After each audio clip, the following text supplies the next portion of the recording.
The following podcast is a presentation of This Is Infamous. Listener discretion is advised.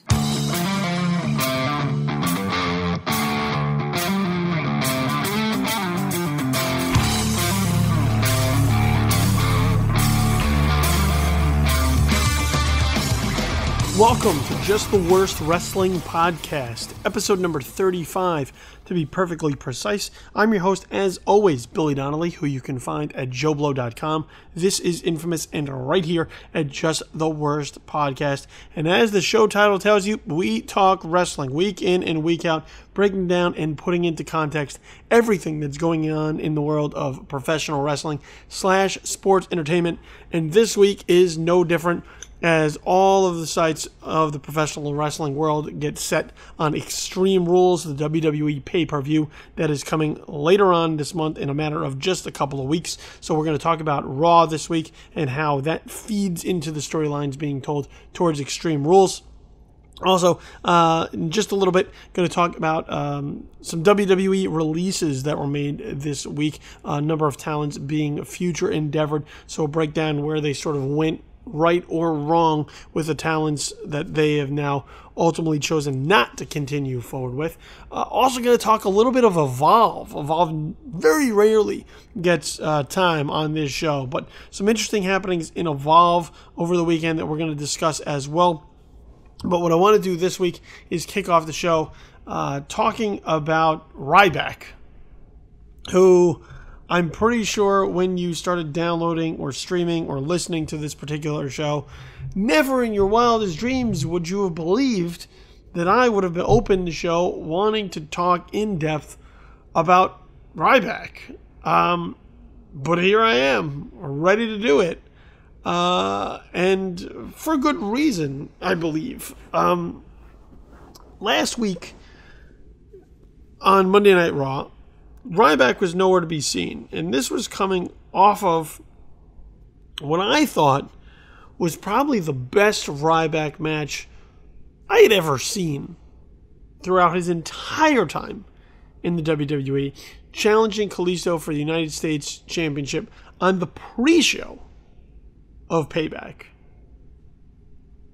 And I thought those two gentlemen really brought their A game, particularly Ryback, who then put on one hell of a match. Now, the word coming out of Payback was that then Ryback was taken off TV due to a contractual issue.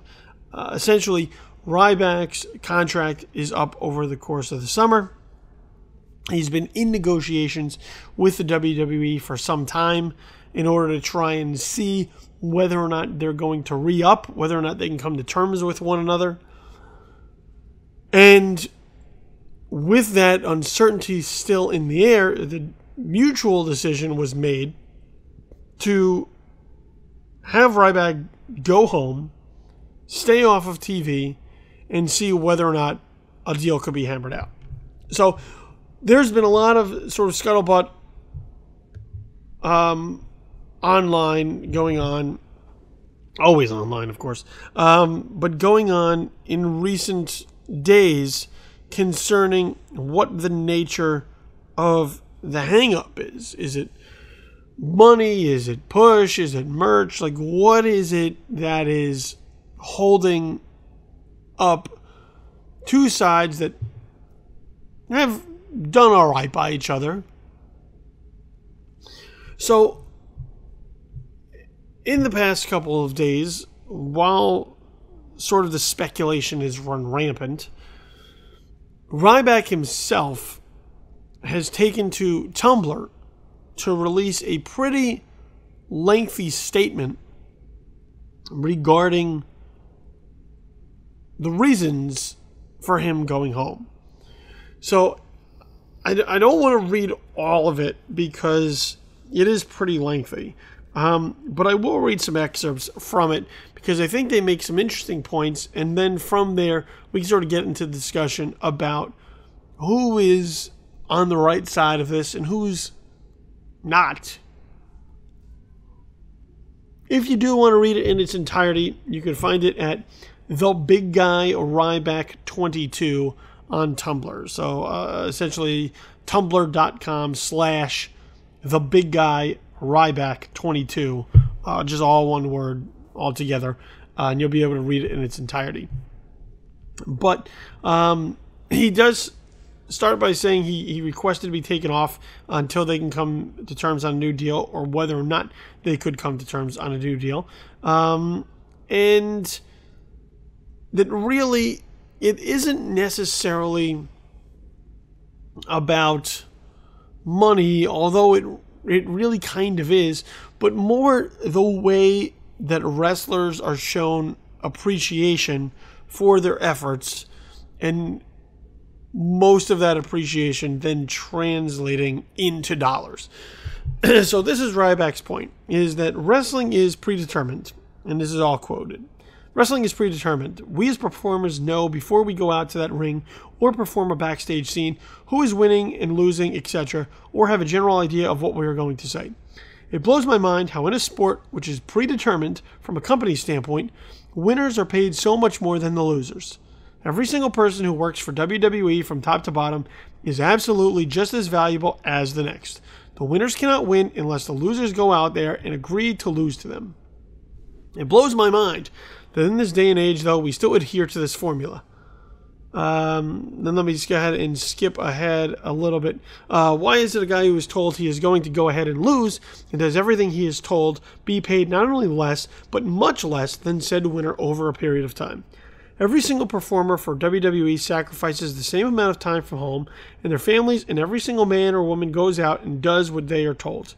Looking at this formula, though, losers turn into what fans like to call jobbers, and their value decreases in the company's eyes, and before you know it, they get released.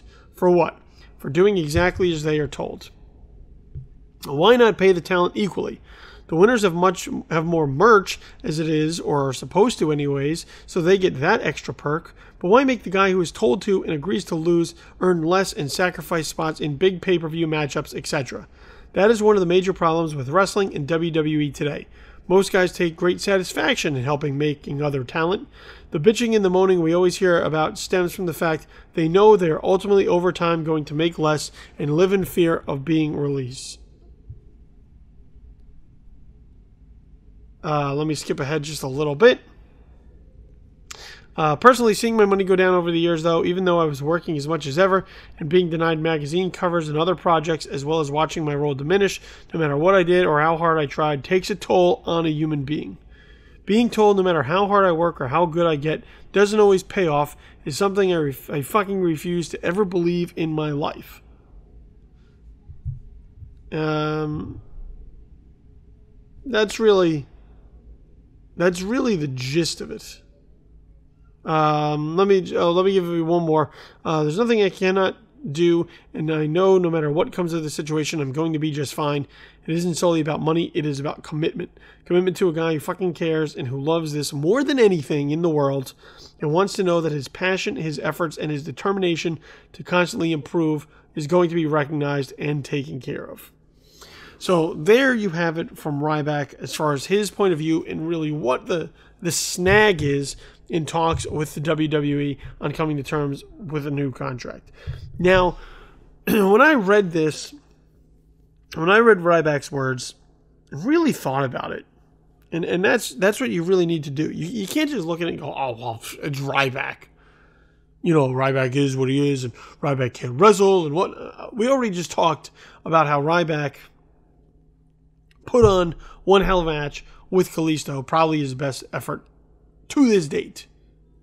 So you can't look at the guy and say, well, he can't wrestle, because that's the easy criticism. Oh, he can't wrestle. Oh, he can't do what certain guys do. Well, that's not Ryback's job. Ryback's job is to be a powerhouse, and there is still a role in a wrestling company for that type of character or persona. And you just have to accept it. You're not going to get 5-star matches all the time that are athletically blow you away like some others. But that doesn't mean that Ryback can't add something to the presentation of the show by filling a role. Now, here is where I think there are valid points to Ryback's words, as well as some ideas that I just don't necessarily think work. And I want to kind of just break them down a little bit, because I don't think Ryback is crazy. I don't think he's necessarily off the deep end. I think Ryback brings up some valid criticisms of the way talents in professional wrestling are compensated. At the same time, sometimes there just is a way of doing things that's been done for a particular reason. Now, let me work backwards here, sort of talking against Ryback's points, and then you can see where I will pivot into where I think he absolutely makes valid points. There's such a thing in entertainment as marquee value. It's in television, it's in movies, it's in professional wrestling, it's in music.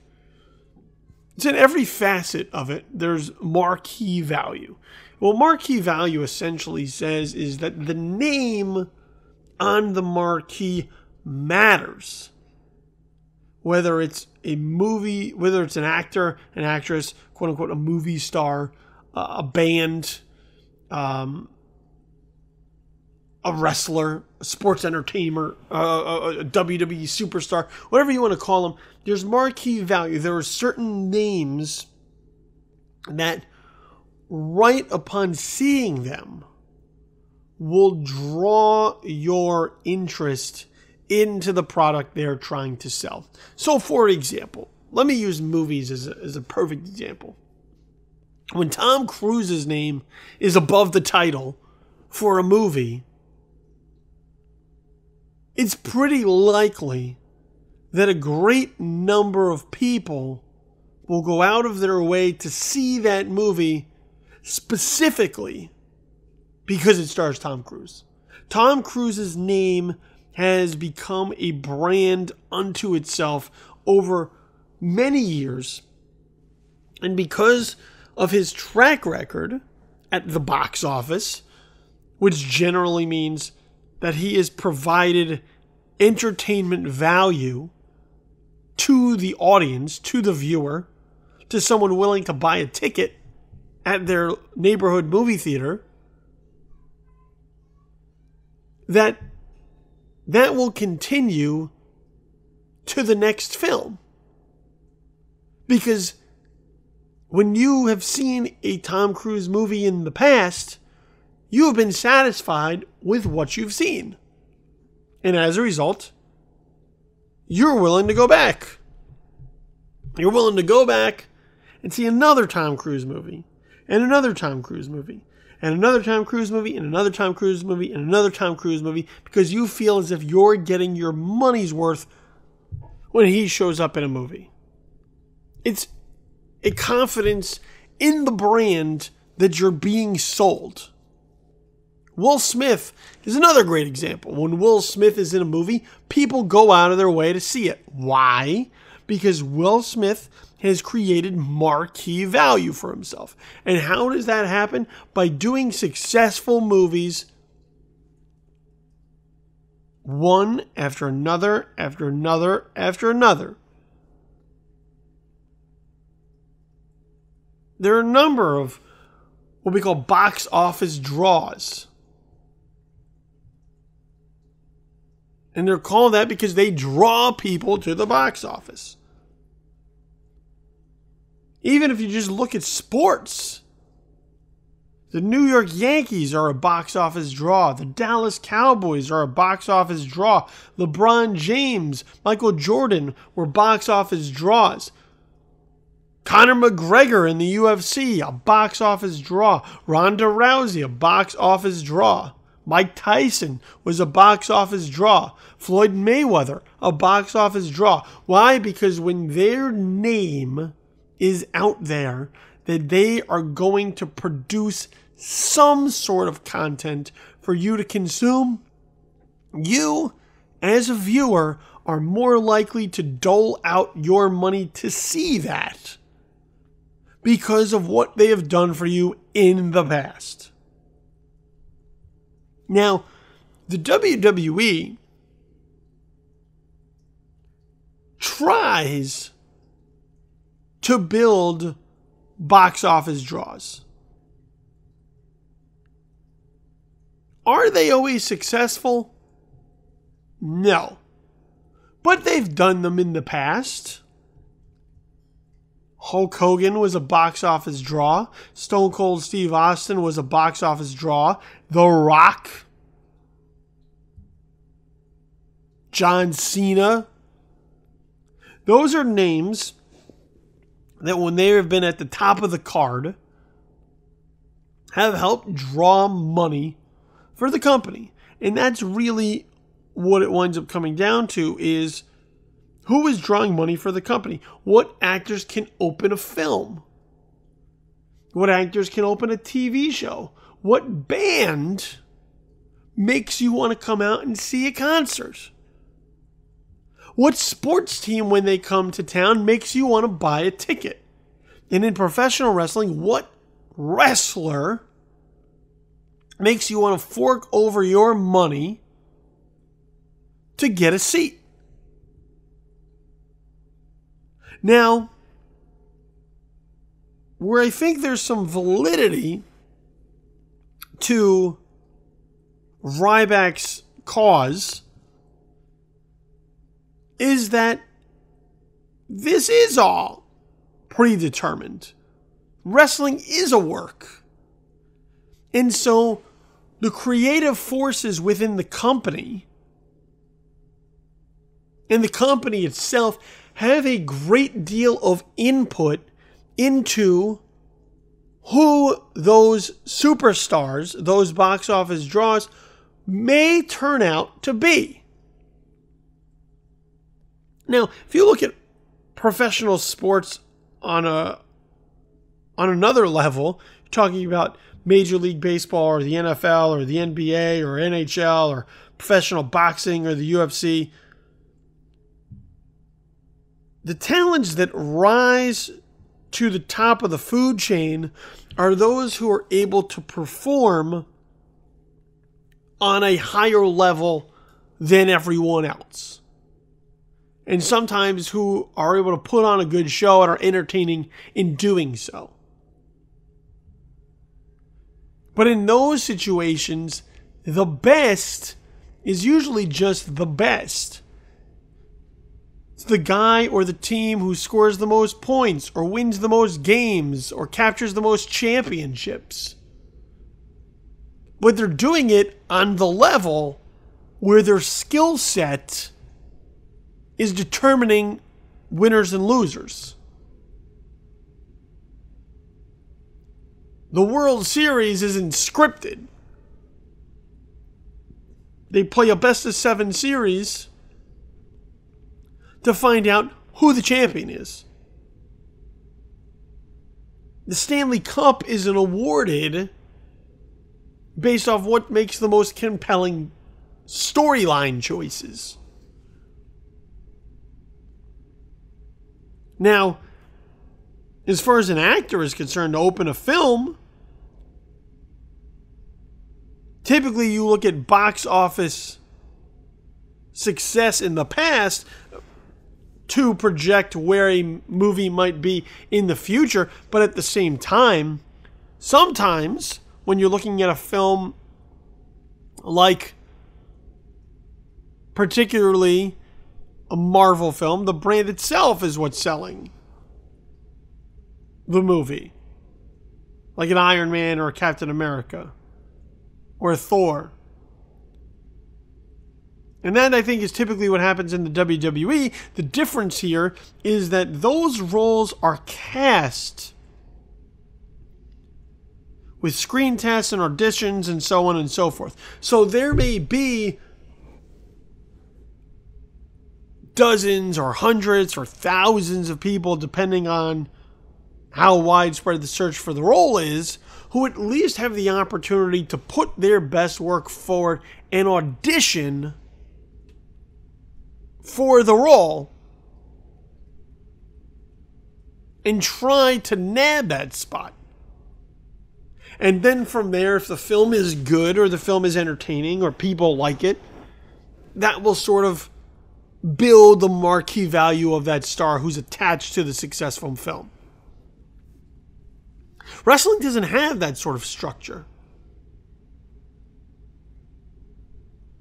They don't say, we're looking for a John Cena type guy. John Cena just sort of happens.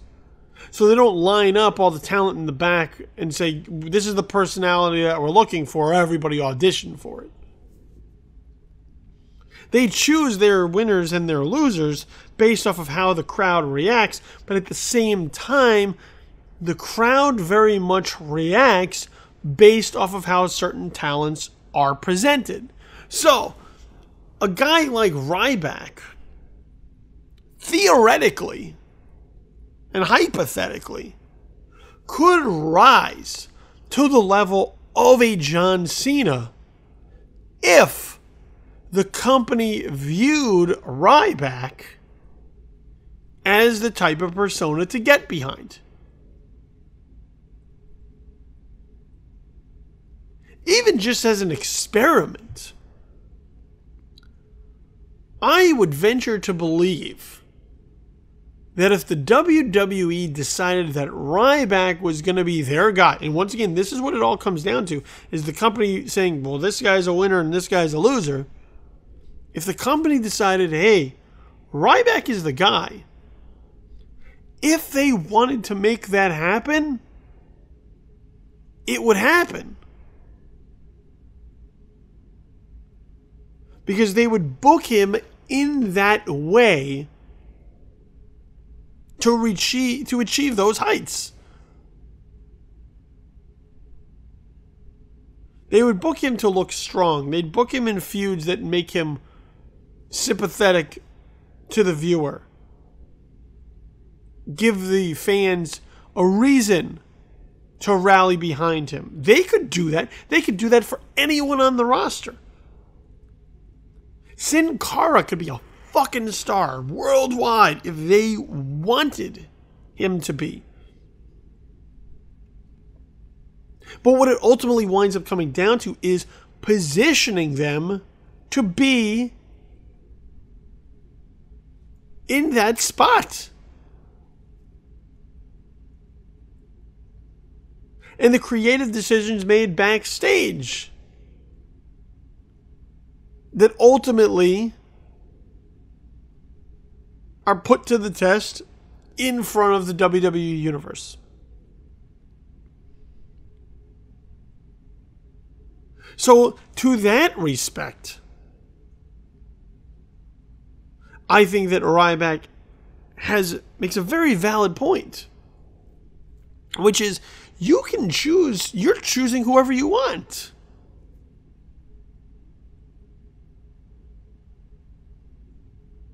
You're just then choosing what you do with them. It's like if you were to take a box of G.I. Joes. Okay? Let's just say any toys. And as we've heard many times before,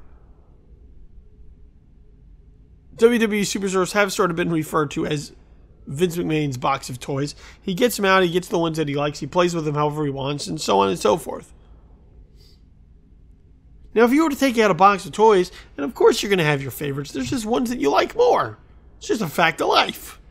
There's the ones that you like more, there's ones that you like less, there's ones that you think are cooler, there's ones that you think don't, and as a result, there's ones that get much more of your attention than others.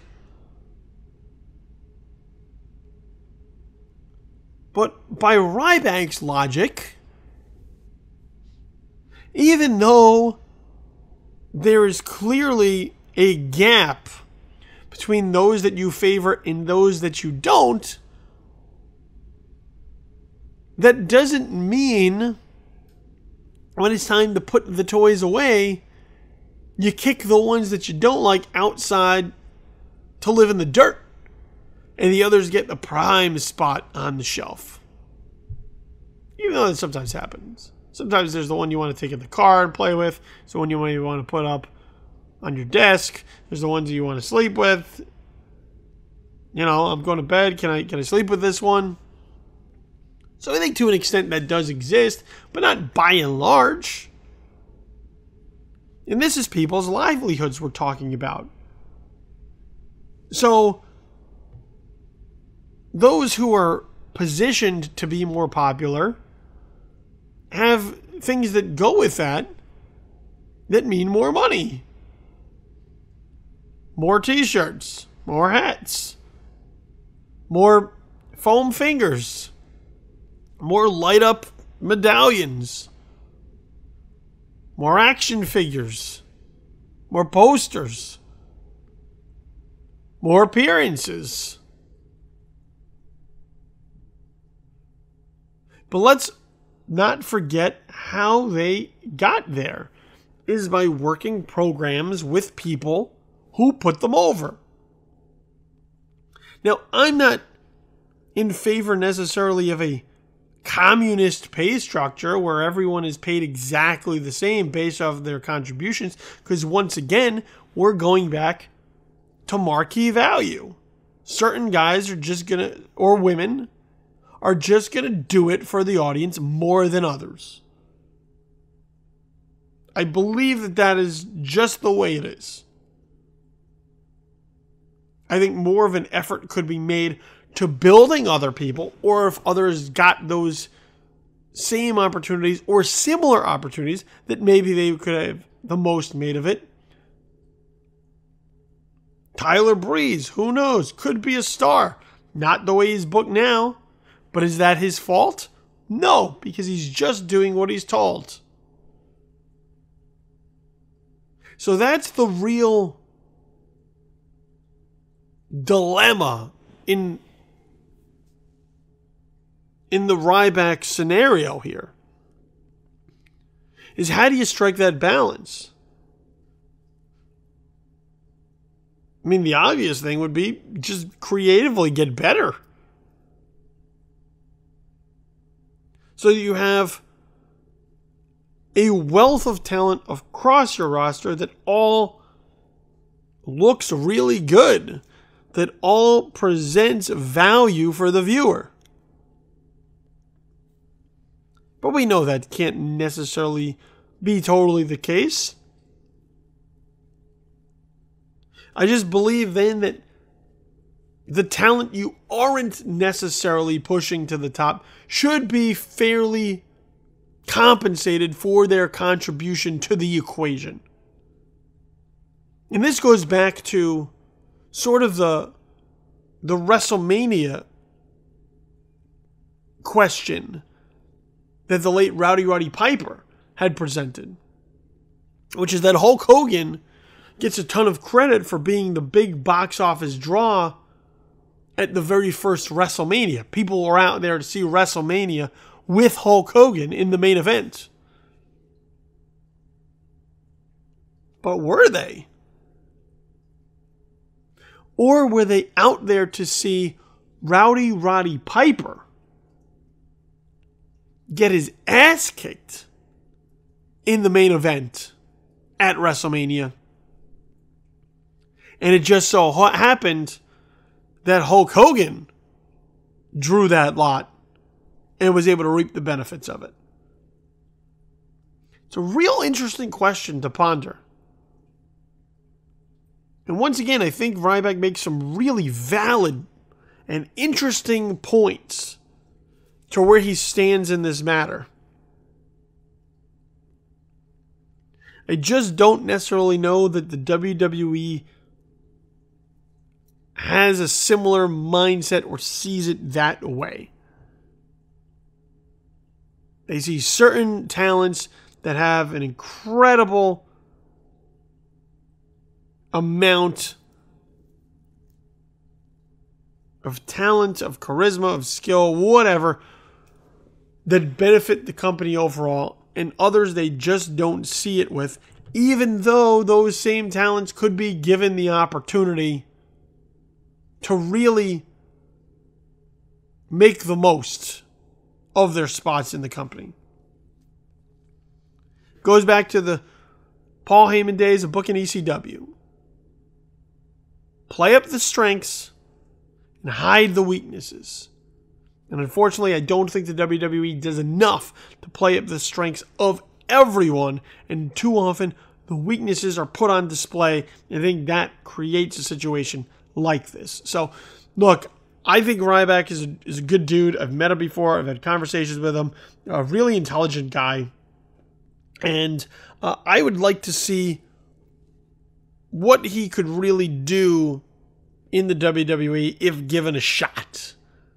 Because I think the challenge of Kalisto at Payback showcased a side of Ryback that we don't typically see, and I think it would sort of silence the people that just chant Goldberg or you can't wrestle at him often. But once again, it's not my company to run. So you got to deal with the boss when it comes to that, and the boss has certain way of looking at things. And I don't know that him and Ryback are going to find common ground here. Although I think what Ryback has at least put out there is food for thought for future talents and future wrestling organizations to just think about when it comes to compensating your talent. With that said, let's talk about the downside of the wrestling business, which is sort of what Ryback brought up. Guys who weren't made valuable, women who weren't made valuable, and as a result, they find themselves in a position to be released of their contract when sort of the WWE just doesn't see value in them. It just doesn't sort of see the point in paying them to be a part of the organization. So, in the past few days, the WWE has released, I believe, 8 talents in total. Now we're looking at a count of 9, and they still may not be done, as sort of there's an influx of talent coming in from NXT as that continues to develop new men and women who will be the future of the company. So 8 talents in total. Damian Sandow, King Barrett, Santino Marella, Cameron, Hornswoggle, Alex Riley, El Torito, Zeb Coulter, and now we're getting word that also the Brooklyn Brawler, who has worked in a backstage capacity for the company for a number of years now, has also been let go from his duties within the WWE. Now, you look at this list, and some of it you could say, well, it kind of makes sense. This person hasn't been around for a while. This person wasn't really doing anything. This person's time sort of ran out. Zeb Coulter is a perfect example. Doesn't have anything to be partnered with anymore. The Real Americans have long since split.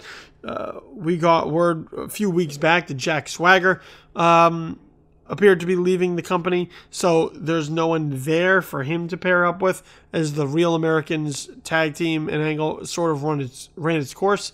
Cesaro has moved on to bigger and better things, so there's no talent there that really fits with the presentation of Zeb Coulter, and as a result, you can understand why Dirty Dutch Mantel has sort of been given a pink slip to just move on to other pastures. El Torito is a similar circumstance with the Los Matadores being repackaged as the Shining Stars from Puerto Rico. There was no more purpose to having El Torito on the card. They don't have dwarves or little people as part of the roster. The only other person they had previously was Hornswoggle, and they did that, and it ran its course. So beyond that, what else is El Torito supposed to bring to the table? So he sort of makes sense. Hornswoggle, who's a super nice guy as well, also kind of makes sense. There's just nothing left for him in the WWE. They had played up sort of the comedy angle with him for a really long time, but after a while, the novelty sort of wears off. And with that, you say to yourself, what do we do with this guy? And unfortunately, it's thank him for his efforts and wish him well in his future endeavors. Wade Barrett is someone that we sort of knew this was coming.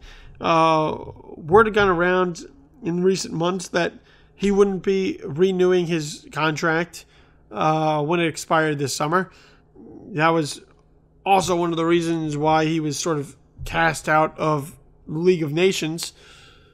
And he just was ready to go. You know, he wasn't having fun with what he was doing anymore. He'd been misused so terribly over the years that he just needs a fresh start or some time away. Doesn't mean that he can't come back. It doesn't mean that his future in the WWE is over. But this is a guy who had won NXT early on when it was a competition, was set up to be the leader of the Nexus, who made a incredible debut on Monday Night Raw years ago, attacking John Cena and destroying the ring at a show in Miami, which I was actually at. And at the time, no one knew exactly what was happening until we were right in the middle of it. But a guy they just whiffed on. Tremendous talker who was able to sort of evolve his character over time. But that they just never fully got behind. Once again, that's a guy who could have made money for you. A British villain, got a good look, tough guy mentality. You gotta make it work, though. You know, when he was the Intercontinental Champion, the guy lost every single match. How does that help in the perception of the audience as seeing him as any type of credible in-ring talent? It doesn't. And as a result, when the fans aren't reacting, then creative starts to run out of ideas. So once again, it's a catch-22. It's a chicken or the egg situation. And I wish Wade Barrett, Stu Barrett, luck in whatever comes next. I don't think that we've seen the last of him in the WWE. I think a break is good. And we'll see where he winds up ending up. It just, to me, sucks that we got to this point where he felt like the best thing for him was to leave because there was so much untapped potential and wasted talent there when it comes to the WWE's use of King Barrett. Whether it was King Barrett, Bad News Barrett, Wade Barrett, whatever, they did not do right by that guy who should have been much better off after all his time with the WWE. Santino Marella is a guy, I mean, look, Santino Marella retired. He'd been doing some stuff for WWE Network, shooting some things for them, particularly last time I crossed paths with him was over WrestleMania weekend. But his time in the WWE was done. So you could use him for some sort of ambassador, but he loses value in that role if he's not on TV all the time or in the ring. So with that, Santino Marella makes sense.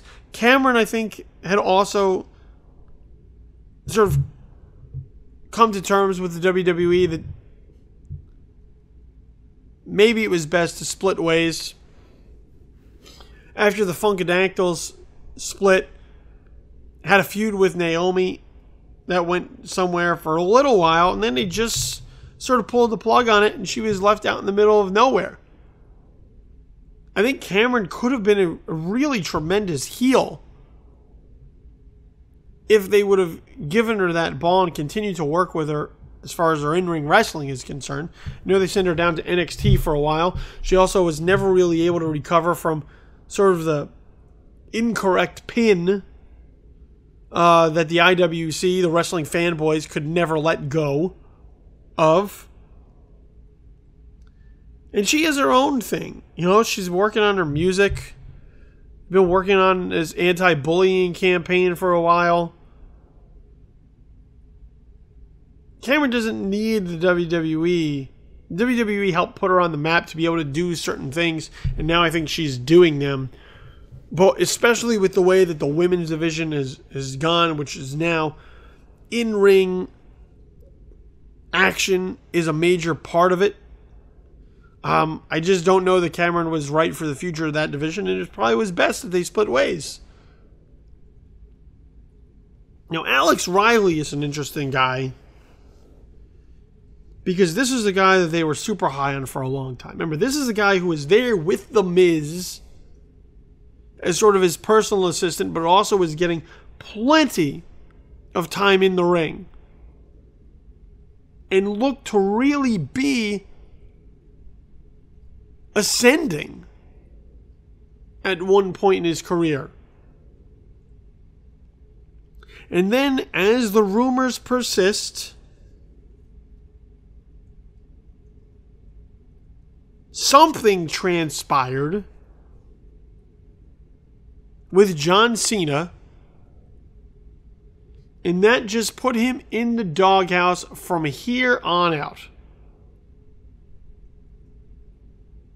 Was never able to recover, was off TV for quite some time, was brought down to NXT as a color commentator where I thought he did real good work, but at the same time, that wasn't what he wanted to do. He wasn't injured, he wasn't forced out of the ring, he wanted to be a professional wrestler.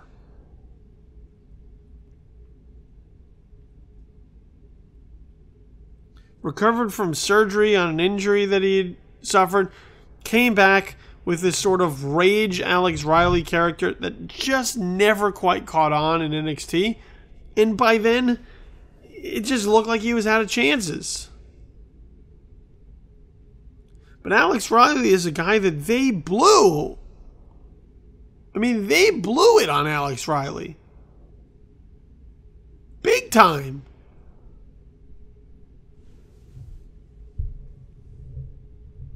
He was a young, clean-cut kid, smug demeanor, very arrogant. Was able to really put that into the persona they wanted him to have. And because of iffy circumstances with John Cena, as the rumors go, was put behind an 8-ball with never a chance to get out in front again. And Alex Riley is one of those guys I think we're going to look back at and say they missed the ball on him. So I'm kind of disappointed to hear about Alex Riley's departure from the company. And then last but certainly not least, I saved him to talk about until the very end, is Damien Sandow. The intellectual savior of the masses. A former Money in the Bank briefcase holder. And a guy that, whether as a heel or as the stunt double for The Miz, seemed to be incredibly over. Even now, it's a head scratcher to me that he's been released, because just this January, at the Royal Rumble, when he came out in front of that Orlando crowd to compete for an opportunity to then be part of the actual Royal Rumble match later on in the night, wrestling on the pre-show, this guy was over. The crowd was behind this guy. And this was past him being Mizdow. This was Damien Sandow. And yet watching that, and then once again seeing the WWE's reluctance, outright refusal to give him any television time and see if they could capture lightning in a bottle, see if they could capitalize on his popularity, see if they could do something with him, they continue to hide him away. Which sort of goes back to Ryback's original point, which is that if you want to do something with the guy, you can and you will if you choose to. But if you don't, and then you look at him and say, I don't know what his value is that really Damien Sandow's fault? Or is that the WWE's fault? Because guess what? The WWE isn't being released right now. It's Damien Sandow. And that is a goddamn shame. I think Damien Sandow will actually benefit from being able to sort of go out on the independent circuit and tour and be able to give fans an opportunity to see him work. And this is yet another one that we're going to look at and say, I can't believe they missed so badly on Damien Sandow. Because early on, in his robe, condescending to the fans, paired up with Cody Rhodes, they really had something there. And they blew it. With their own blind idiocy, they blew it. And the Brooklyn Brawler has been around forever. Steve Lombardi. I don't really know what else to say with that. But I wish all of them well in their future endeavors as well. I hope maybe I get to see them on the independent circuit coming around. Or if they manage to find a spot with Ring of Honor or Evolve somewhere along the way. Lucha Underground. Somewhere. It really takes advantage of their talents and makes the most of what it is that they bring to the table. All right, we'll talk Evolve in just a little bit since its name did come up. I just want to bring up some of the things about Raw that sort of stuck out to me. Are we really calling this group of AJ Styles, Doc Gallows, and Luke Anderson? Carl Anderson, sorry. And Luke Gallows and AJ Styles. Are we really calling them the club? Because it sounds pretty awful. I realize you don't own the rights to the Bullet Club trademark. We know that Finn Balor hasn't been called up to maybe take this thing over and you can work with the Balor Club. But just the club? Oh, thank you. The club is where I go on the weekend when I want to cut loose, have a few drinks, and party. The club is that thing you stuck in your wheel in your car to prevent people from stealing it. Your steering wheel. You stuck that in there to make sure they couldn't hotwire and drive your car away. The club is a sandwich. Preferably with bacon and mayo added to it. The club is not a formidable group in professional wrestling. So, I realize you want to keep pushing that name, but maybe you take a pause. And you rethink it. Because it sounds stupid. But part of the show is built once again around Roman Reigns and the Usos versus AJ Styles, Luke Gallows, and Carl Anderson in a 6-man elimination match, which now marks what I believe is the third time we have seen this match in a week. Which is starting to make my head hurt. Because how many times are we going to see them wrestle already? Not to mention the fact that this is the most horrendously booked setup between all 6 of these guys. You have Roman Reigns, who the crowd doesn't care for, who's been paired together with his cousins, the Usos, who at one point were pretty popular face tag team. They're squaring off against AJ Styles, who the crowd has been rallying behind. who is paired together with Gallows and Anderson, who have been presented as heels. So you have mixed emotions on both sides. Nobody really seems to know how to react to it. As a result, when these matches happen or these interactions happen, it just feels like an air of confusion takes over the crowd. And I sort of almost slept through this 6-man match that they had. Because I just don't care. I'm not invested. I like AJ Styles. I think he did a tremendous job bringing out the best in whoever he's in the ring with. Whether it's Sheamus or it's Roman Reigns, AJ Styles is a matchmaker. But say what you want about Gallows and Anderson if you want to just go back to their Bullet Club days in New Japan, but since they've been brought into the WWE, nothing's happening with them. They've been booked so weakly, it doesn't really matter what they do because the WWE hasn't presented them in any sort of important fashion. Don't even really know who they are. Other than, AJ Styles' friends from New Japan. So commentary has done a horrible job selling the importance of their emergence on the scene. And as a result, you have a main event setup heading into Extreme Rules that everyone seems to be pretty cold on. And especially, particularly on Raw, during this new era, that main event feels like an afterthought. And I'm almost fine with it. Except then when it comes on, I'm reminded, oh yeah, this is the main event. What a poor job they've done with this.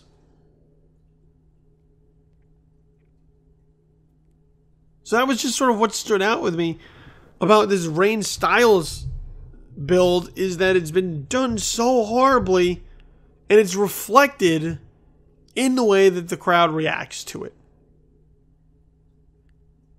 Now, I thought it was really interesting that Chris Jericho kicked off the show to talk trash on Dean Ambrose and was then interrupted by Big Cass. Really big spot for Colin Cassidy. And I realized that it's come about in order to keep him on TV since him and Enzo Amore were just recently called up in light of Enzo's concussion and the recovery that's going to come with that before he's cleared to once again have in-ring activities as well as show up on TV again. I really do hope that Enzo Amore does not get left behind, as it is my understanding that the company is in love. Vince McMahon is in love with Big Cass. Big fan of Enzo Amore as well, but in love with the package of Big Cass. And I hope that Enzo is not left behind as Big Cass sort of moves his way up.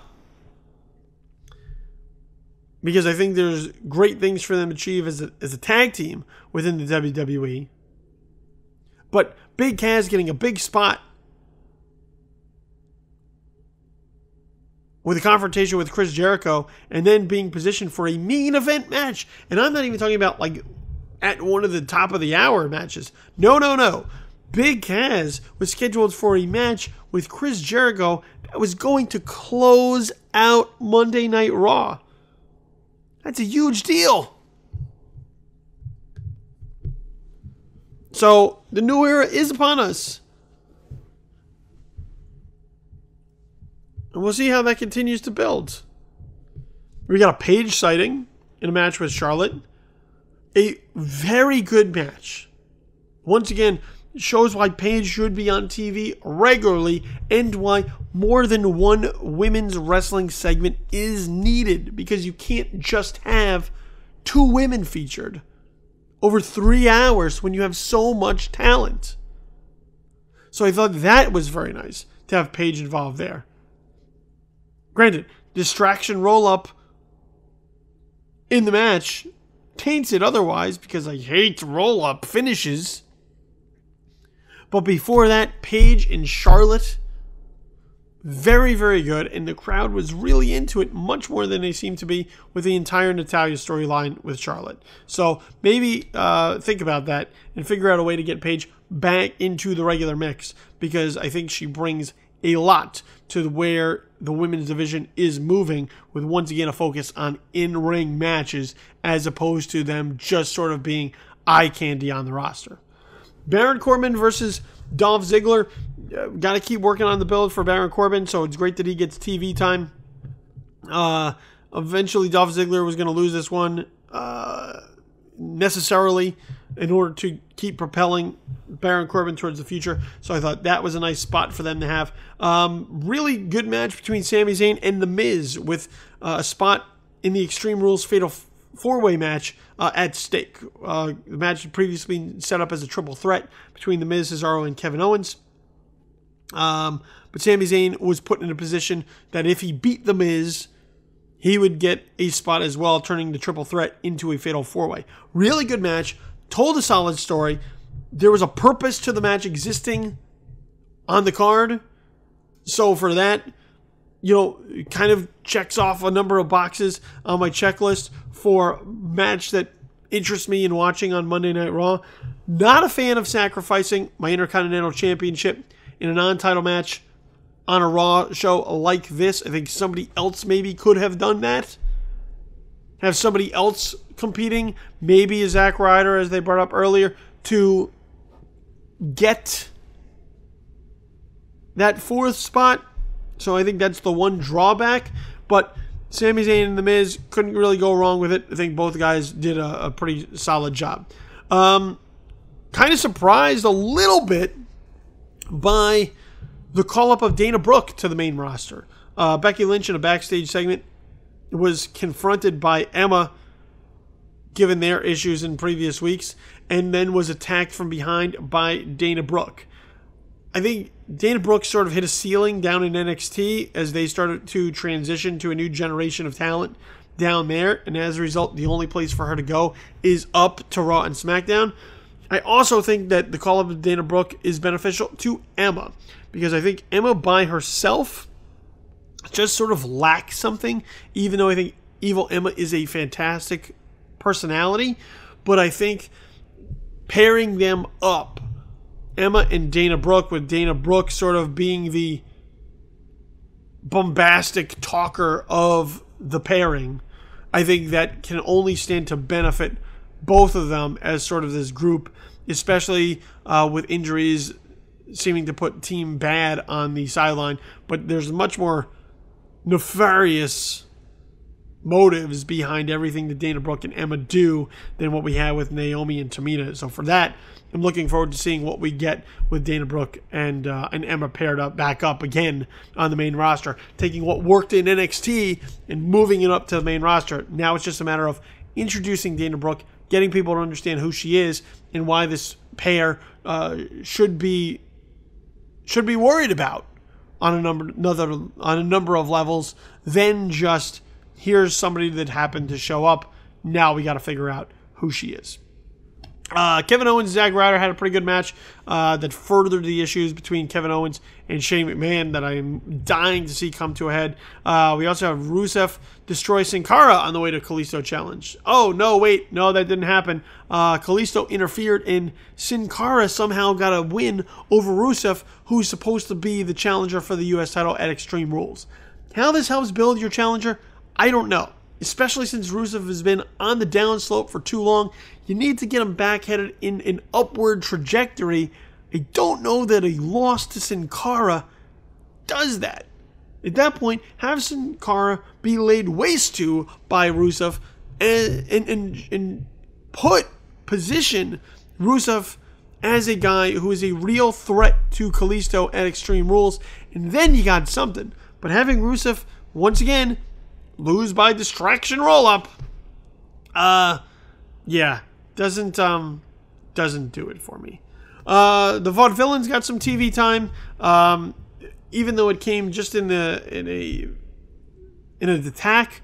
Match was set up with the New Day versus the Dudleys, and the Vaudevillains got some picture-in-picture interview time, some promo time, and then managed to come out and attack the New Day later on to try and get some heat on them. Here's what I think you really need to do, especially if you're only a couple weeks out from Extreme Rules. The Vaudevillains just need more TV time. They need more in-ring time specifically. Let people watch them in the ring get a familiar idea with who they are and what they can do, and then you can go from there. But by just letting them talk a little bit about this bygone era, doing the black and white intro, people don't really get them yet. So I realize that your tag team division is pretty thin, and that's why, as a result, you called up Enzo and Big Cass, you called up the Vaudevillains, you're working this very stupid Golden Truth, Goldango angle. You're trying to fill out the division some, but I think the Vaudevillains need more in-ring time so that your audience can become familiar with them, and as a result, react to them accordingly, whether positive or negative. But just trotting them out there, giving them a title shot, that's not really going to help. You gotta build them up a little bit slowly, because they're an acquired taste, and right now WWE Universe hasn't quite acquired what it is they mean. Then the main event was set up to be Big Cass and Jericho. That match, of course, did not happen, with Dean Ambrose showing up on the scene and attacking Chris Jericho, and as retribution for Mitch the Potted Plant being destroyed last week, Dean Ambrose destroyed Chris Jericho's light bright jacket that Y2J claims cost him $15,000, and that's just another way to sort of ratchet up the feud between them as we head towards Extreme Rules. So, by and large, that was the entire show in a nutshell. I thought it was a pretty good show. Most of the segments have purpose to them. Looked like there was storylines being told. There seemed to be a real interest in building towards Extreme Rules in a couple of weeks, and the show just wasn't dull. You had a couple of really good matches on it, even though the finishes were questionable. But I can't fault some of what we got on the card, particularly Sami Zayn and The Miz. Overall not a bad show. So, still work to be done as we get closer to Extreme Rules, but I think this was better than last week, which was better than the last couple weeks, actually. So for that, step in the right direction for the WWE as they head towards the next special event. I want to talk one other thing here, talking about Evolve, which, like I said earlier in the show, we really don't usually spend too much time with, in particular. I don't ask me why. It just doesn't happen. With all the focus always typically being on what's going on around the WWE, because once again, they're the show, they're the big game, they're who we're paying attention to most often because they are in the spotlight. But really interesting developments over the weekend at Evolve 61, with Ethan Carter III showing up. That's right, EC3 from TNA showing up at Evolve 61 and attacking Johnny Gargano in his match, and then cutting a shoot promo with Drew Galloway, shooting on the WWE, NXT, Triple H, etc. Where this is going, looks like they're setting up something with Johnny Gargano for the future, a tag team match in particular. But I also just found it interesting that, especially given the ties between Evolve and the WWE right now as they build towards the Cruiserweight Classic that's going to be taking place over the summer, that for Ethan Carter III, who is still under contract to TNA, mind you, who is undergoing their bit of upheaval as we deal with some possible sale issues on the horizon. I found it interesting that Ethan Carter III showed up with Drew Galloway, once again, another TNA talent, to essentially cut a promo against the WWE in an independent company that does have ties to the WWE. Now, this does not mean we're getting any sort of TNA invasion or crossover with the WWE, but I think it also speaks to the power of, or lack of power with TNA, that in order for any sort of their wrestlers to get any sort of traction and have people talking about them and take notice, it took a surprising effort like this on an Evolve show for us to really examine what's going on with Ethan Carter III and Drew Galloway. Hell, I'm talking about Evolve right here on this podcast in particular because of this event. So it just goes to show that when you throw some surprises out there, when you catch people off guard, when you do something interesting, you can capture the mind of any wrestling fan anywhere on the face of the earth. So let that be a note to creative. Let that be a note to talent. Keep yourself interesting. Do things that call attention to you and demand that people talk about you. That is how you get noticed. That is how you create marquee value to bring it all full circle, that's how you find success in the business of professional wrestling. With that said, I'm going to get out of here for the show. Let me give you the go-home plugs before we fully cut this thing loose. Make sure you hit us up on social media. So on Twitter, at JTW Podcast. That's the official Twitter handle for Just the Worst Podcast. So that will let you know every single time we have a new episode that goes up. Make sure you follow that at JTW Podcast. At Tis Infamous. That's the official Twitter handle of our mothership. This is Infamous. So as we continue to retool, rebrand, and rework the site, that's where you're going to get all updates on our developments. So at Tis Infamous, don't cost you nothing to follow it, and you'll be sort of in the loop as what's going on with the site, as well as myself at Infamous Kid, Kidd, for you to follow all my random ramblings and musings that go up on the interwebs. Follow me on Twitter at Infamous Kid for basically my stream of consciousness. It'll keep you entertained, provoke some thought. It'll do something for you. So follow me there as well. Over on Facebook, follow our 3 pages, like our 3 social media pages, facebook.com/justtheworstpodcast, facebook.com/tisinfamous, and facebook.com/BillyTheKid. Always good content, notifications going up as well. So fight through those Facebook algorithms, make those pages a priority with your likes, and you'll get some good stuff coming out there on a regular basis. Podcast can be found at soundcloud.com. So on the web, that's soundcloud.com/justtheworstpodcast. Or if you have a phone or tablet, and I know you do, download yourself the SoundCloud app. Make sure you subscribe to Just the Worst Podcast, and you can carry all of the shows, every episode on the go. You can listen to it wherever you want via the SoundCloud app. So whether you're on Google, whether you have an Android, whether you have an Apple device, an iPhone, make sure that you get the SoundCloud app on your phone or your tablet and listen to Just the Worst Podcast wherever it is that you want. You can find me on a regular basis at joeblow.com. This is Infamous, especially our YouTube channel, which right now currently features a review of X-Men Apocalypse. So make sure you go and check that out on YouTube, as well as right here at Just the Worst Podcast. I want to thank you for listening, downloading, streaming, however you got to this point. I have been your host, Billy Donnelly. This has been Just the Worst Podcast, episode number 35. Make sure you hit those ropes hard and kick out before the count of 3, because apparently, according to Ryback, that's the only way to get paid. I'll see you next week talking about more wrestling. In the meantime, have yourself a pleasant, immediate future. I'm out for now. Peace.